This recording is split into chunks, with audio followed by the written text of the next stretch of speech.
یہاں پر ایک اور بات میں عرض کرتا ہوں، ابھی یہ تفسیر آئی نہیں ہے لیکن وقت سے پہلے میں موضوع سے متعلق ہے اس لیے عرض کرتا ہوں.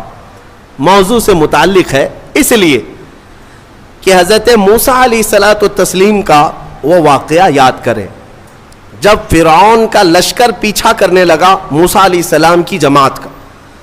آپ مومنین کی جماعت کو لے کر چل پڑے، سامنے سمندر، پیچھے 1,00,000 کے قریب فرعون کا لشکر.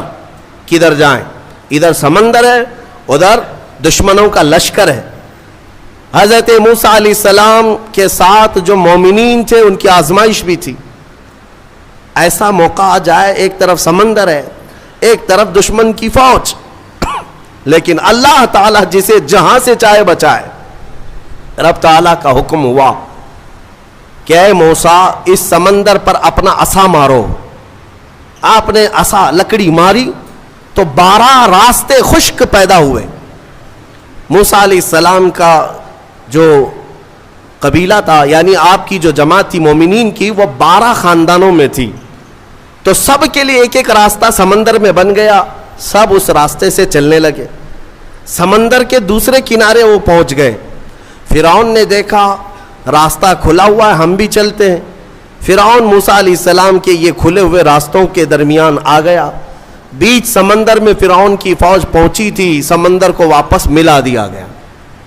فغشیہم من الیم ما غشیہم، قرآن کہتا ہم نے ڈھانک دیا سمندر کو جیسے ڈھانکنا ہے، تو غرق ہو گئے ہمیشہ کے لیے. فرعون ختم ہو گیا، برباد ہوا. موسیٰ علیہ السلام اپنے ایمان والوں کو لے کر دوسرے کنارے پر آئے. جو بات عرض کرنا ہے اس کے لیے مجھے تھوڑی تفصیل بتانی پڑ رہی ہے، پورا ذہن میں آ جائے آپ کے. دوسرے کنارے آئے، موسیٰ علیہ السلام نے شکرانہ ادا کیا. یہ عاشورہ کا دن تھا. پھر آپ کوہ طور پر چلے گئے موسیٰ علیہ السلام، جب آپ پر تورات نازل ہو رہی تھی. حضرت موسیٰ علیہ السلام 40 دن کے لیے گئے تو ہوا کیا، ان کی قوم میں سامری نام کا ایک شخص تھا جو موسیٰ علیہ السلام کے خاندان کا تھا. اس نے کیا کیا، سارے لوگوں کے پاس جو جو سونا چاندی تھا سب اکٹھا کیا، اس کو پگھلایا، میلٹ کیا، اور اس سے ایک بچڑا بنایا. گائے کا بچڑا بنایا. اور اس کے بعد اس کی کلا کیا تھی یہی بتانا مجھے ہے. اس بچڑے کو بولنے کے قابل بنا دیا. میاں سونا اور چاندی کا وہ بچڑا بولتا تھا.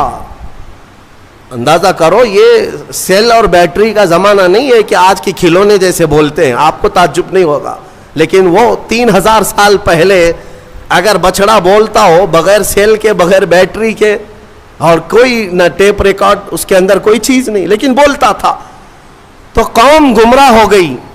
اور سامری سب کو کیا کہتا تھا کہ موسیٰ کا جو خدا ہے نا جسے وہ ملنے گئے، وہ خدا یہی ہے، یہی بچڑا ہے. یہ بچڑے کی پوجا وہیں سے شروع ہوئی تھی.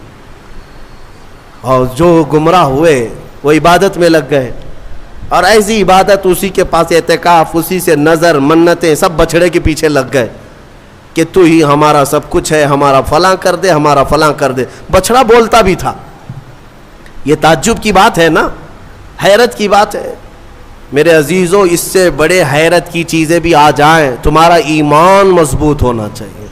آج کے زمانے میں میں کہتا ہوں، اگر کوئی جھاڑ، اگر کوئی درخت بولنے بھی لگ جائے اور تمہیں اپنی طرف بلائے کہ میرے اندر خدا چھپا ہے، آ جاؤ، اے ایمان والو، تمہارا ایمان مضبوط ہونا چاہیے. اور ہرگز اس طرح کی حرکتوں پر یقین نہ کرو، بلکہ یہی تسلیم کرو، پوری دنیا بھی عجوبے دکھائے، میں یہ تسلیم نہیں کر سکتا، میرا خدا تو اللہ ہی ہے. اللہ الصمد، وہ بے نیاز ہے، وہ ہماری آنکھوں میں نظر نہ آئے گا. ہم دنیا میں اس طرح بہت سارے لوگ ابھی گمراہ کرنے والے لوگ آئے ہیں، سامری کی طرح ابھی بھی بہت سارے ہیں. سوشل میڈیا میں بھی بہت سارے سامری گھسے ہوئے ہیں جو سنیوں کے عقیدے کو کیپچر کر رہے ہیں کہ خدا ہمارے پیر صاحب کے اندر آیا ہے. کبھی کوئی پیر صاحب مرید کرنے سے پہلے یہ بتا دیتے ہیں میں تمہیں خدا دکھا کر مرید کروں گا. اور کہاں دکھاتے ہیں؟ ارے بکرے کے بھیجے میں دکھاتے ہیں. ہاں، یہ سنا ہے آپ نے. ایک صاحب ہمارے پاس آئے, انہوں نے کہا تھا ہمارے پیر صاحب اس وقت تک مرید نہیں کرتے جب تک خدا کو نہیں دکھاتے. ہم نے کہا کہاں دکھاتے؟ کہا بکرے کے بھیجے میں دکھاتے. کیوں؟ پیر صاحب کا فیورٹ ہے یہ بھیجا, بھیجے میں. یہ مجھے فلسفہ نہیں سمجھ میں آیا, بھیجے میں کیوں دکھایا جاتا ہے؟ نعوذ باللہ من ذالک, نعوذ باللہ. رسول کریم صلی اللہ تعالی علیہ وسلم کے علاوہ دنیا میں کسی نے یہ دعویٰ نہیں کیا کہ میں نے اپنی کھلی آنکھوں سے اللہ کو دیکھا ہے. کسی نے یہ دعویٰ نہیں کیا.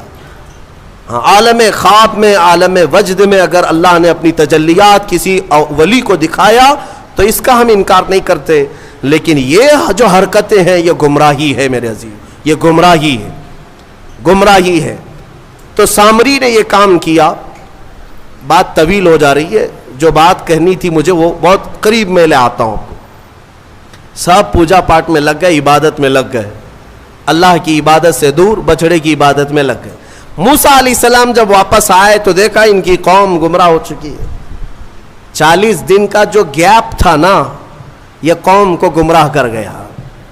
اسی لیے بزرگوں نے فرمایا کہ جو عالم دین ہے یا مبلغ اسلام ہے وہ اپنی قوم سے زیادہ دور نہ رہا کرے. قوم کے اندر ہمیشہ نصیحت کرنے والا ہونا چاہیے, ورنہ گمراہ ہو جائے گی. موسیٰ علیہ السلام کی قوم جب گمراہ ہوئی تو موسیٰ علیہ السلام جلال میں آئے, جلال میں آئے, اور حکم تو ان کے لیے بہت سخت نازل ہوا جو بچڑے کی پوجا میں لگے. سامری کو پکڑا موسیٰ علیہ السلام, کہا یہ بتا تو نے یہ کیا کیسے؟ بات جو کہنی ہے وہ یہی ہے. کہا تو نے یہ کیسے کیا؟ سب کا سونا چاندی میلٹ کیا, بنایا بچڑا ٹھیک ہے, لیکن یہ بولنے کے قابل کیسے کیا؟ اب سامری کا جواب سنیں. سامری کہتا ہے قال بصرت بما لم يبصروا به فقبضت قبضة من اثر الرسول فنبذتها وكذلك سولت لي نفسي. کہتا ہے جب آپ سمندر کے راستے میں چل رہے تھے نا, موسیٰ علیہ السلام چل رہے تھے, سامری کہتا ہے میں نے ایک چیز دیکھی جو لوگوں نے نہیں دیکھا, میں نے دیکھا دوسرے لوگوں نے نہیں دیکھا. کہا کیا دیکھا تو نے؟ کہا آپ کے گھوڑے کی نکیل پکڑ کر سامنے ایک فرشتہ چل رہا تھا. حضرت موسیٰ علیہ السلام نے کہا ہاں وہ جبرائیل علیہ السلام تھے.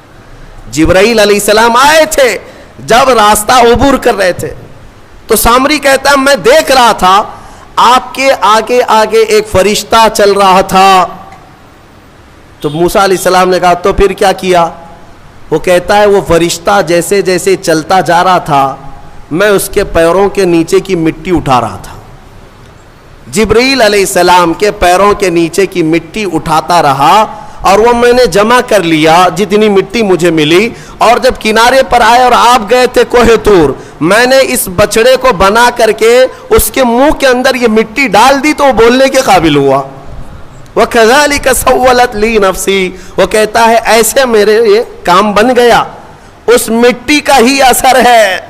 اللہ اللہ اے سنیوں میں یہی کہنا چاہتا ہوں, جبرائیل علیہ السلام کے پیروں کے نیچے کی مٹی اگر بے زبان بچڑے کو بولنے کے قابل بنائے تو جو جبرائیل اپنا ماتھا رسول اقدس کے تلووں پر مس کرے, اس رسول پاک کے قدموں کے دھول کا حال کیا ہوگا؟ کھائی قرآن خاک گزر کی قسم, اس کفے پاک کی حرمت پہ لاکھوں سلام. اسی لیے ہمارے امام نے تمنا بھی کیا نا بارگاہ مصطفیٰ میں, تو کیا کہا؟ دل کرو ٹھنڈا میرا وہ کفے پا چاند سا. کفے پا کس کو کہتے ہیں؟ کفے پا, پا پیر کو کہتے ہیں فارسی میں, کف کہتے ہیں نیچے کا حصہ. پیر کا جو تلوا ہے, پیر کا جو تلوا ہے اسے کیا کہتے ہیں؟ کفے پا. پیر کے تلوے کو کفے پا. اعلیٰ حضرت تمنا یہ کرتے ہیں دل کرو ٹھنڈا میرا وہ کفے پا چاند سا, سینے پہ رکھ دو ذرا تم پہ کروڑوں در. میرے عزیزو, قرآن سے تو ثابت ہے نسبت کا بڑا اثر ہے. اگر نسبت کا کوئی اثر نہ ہوتا تو قرآن کی یہ آیتیں نہیں آتی.